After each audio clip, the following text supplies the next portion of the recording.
Jadi kita pernah baca satu hadis begini yang berkaitan dengan hijrah di zaman modern seperti sekarang. Masihkah hijrah itu berlaku? Rasulullah pernah bersabda begini, setelah Fathu Makkah itu tidak ada hijrah lagi. La hijrata ba'da Fathu Makkah. Sudah. Kecuali, ya kata Rasulullah, adanya keimanan dan niat yang mulia. Dan ada juga hadis yang menjelaskan bahwa hijrah tidak terputus. La tanqati'ul hijratu hatta tanqati'ut taubatu wala tanqati'ut taubatu hatta tatlu asy-syamsu minal maghrib. Hijrah itu tidak pernah terputus kata Rasulullah sampai waktu taubat terputus. Dan taubat tidak akan terputus sampai terbitnya matahari dari arah barat. Selama matahari masih terbit dari arah timur, masih ada pintu taubat. Atau kata para ulama, selama nyawa masih belum ada di kerongkongan, kita masih bisa taubat. Nah, selama masih bisa taubat, berarti kita masih bisa hijrah begitu. Ya. Jadi ada ulama mengartikan hijrah itu adalah taubat. Ada ulama yang menyampaikan bahwasanya hijrah itu ya, sebenarnya adalah bagaimana kita muhasabah akan 4 keadaan atau 4 hal. Nah ini yang ingin coba kita sampaikan, bahwasanya ada yang namanya muhasabatuz zaman atau waqt. Yang kedua adalah muhasabatul makan. Dan yang ketiga muhasabatul janan. Yang keempat muhasabatul arkan. Jadi yang perlu dievaluasi itu ada 4 kata para ulama. Apa? Yang pertama adalah az-zaman, al-waqt, waktu yang telah berlalu setahun lamanya, yang isinya itu 12 bulan dan sebulannya 30, yang seharinya 24, yang 1 jamnya 60 menit, yang 1 menitnya 60, yang setiap detiknya itu adalah anugerah besar dari Allah.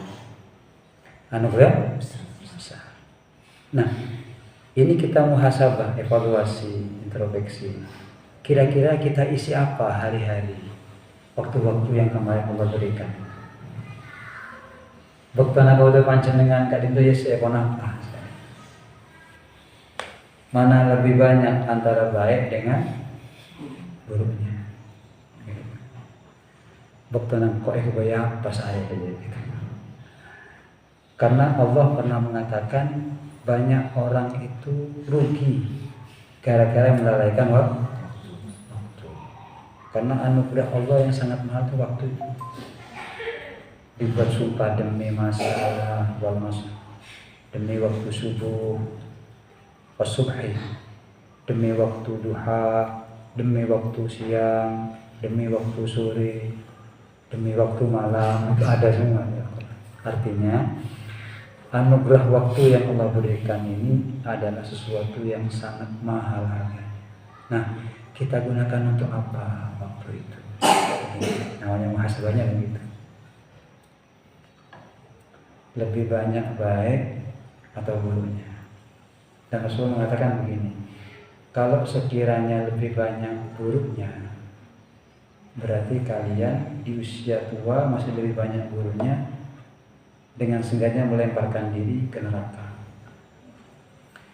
Ibnu Abi Ajibah mengatakan lebih baik kalian mati, kata beliau. Al-mautu khairul lakum. Mati lebih baik pada kalian daripada kalian umurnya bertambah kemudian kebaikannya tidak bertambah. Kenapa? Emang nanti hisabnya lebih panjang, dikubur lebih panjang, hisabnya di akhirat juga lebih sulit. Mendingan mati, baru siap mati. Tidak siap ya. Nah, nanti kita berubah insyaallah. Waktu diisi dengan yang lebih baik. Semoga. Dan yang kedua, muhasabah tempat makan, rumah kita, kamar kita, itu lebih baik. Artinya lebih banyak baiknya atau lebih banyak buruknya. Kok nang bengkor ngisi apa ya? Banyakan apa lah ya gitu. Atau lebih sering di mana kita punya tempat? Apa lebih sering di musola, di masjid, atau di mana gitu? Engkau punya di mana ya? Gitu. Itu muhasabah yang kedua. Yang ketiga, muhasabatul janan. Muhasabah hati kita. Lebih banyak baik apa hendaknya hati? Lebih banyak tenang, nikmat, atau lebih banyak gerundelnya? Becik, berselake, gelis, atau ada apa namanya? Ngosok gitu. Atau lebih banyak tenangnya, bahagianya. Juga yang laki suami lebih banyak gelisah apa senengah gitu. Itu yang kita masuk. Dan yang terakhir, muhasabatul arkan, muhasabah anggota badan kita, mata, telinga, mulut. Lebih banyak melihat apa kita punya mata. Kak mabinya ngolaten Quran, di ngolaten selain mana lebih banyak melihat buku yang kita baca atau kitab daripada mulut lebih banyak zikir, baca sholawat, atau lebih banyak ghibah gitu kan? Kemabinya gitu. Lebih banyak muji atau lebih banyak mencaci? Insyaallah. Jadi ini muhasabahnya di sana. Terus tangan kita, kaki kita lebih banyak kemana? Gitu, namanya muhasabah. Nah ini yang disebut hijrah kata guru kami di abad yang seperti sekarang ini. Masih bisa berlaku 4 hal: evaluasi waktu, evaluasi tempat, evaluasi hati, yang keempat evaluasi anggota badan. Semoga kita diselamatkan oleh Allah. Karena Al-Quran dengan tegas menyatakan bahwa besok ada saatnya di mana lidah kita terkunci, tidak lagi bisa berbicara. Gitu. Semua anggota badan menjadi saksi. Yang disampaikan oleh Al-Quran, tangan yang berbicara, kaki yang menjadi yauma nakhtimu ala afwahihim wa tukallimuna aydihim wa tashhadu arjuluhum bima kanu yaksibun. Kami dibuat begini ya Allah, saya dibawa melangkah ke tempat ini ya Allah. Nah ini bisa menjadi introspeksi kita.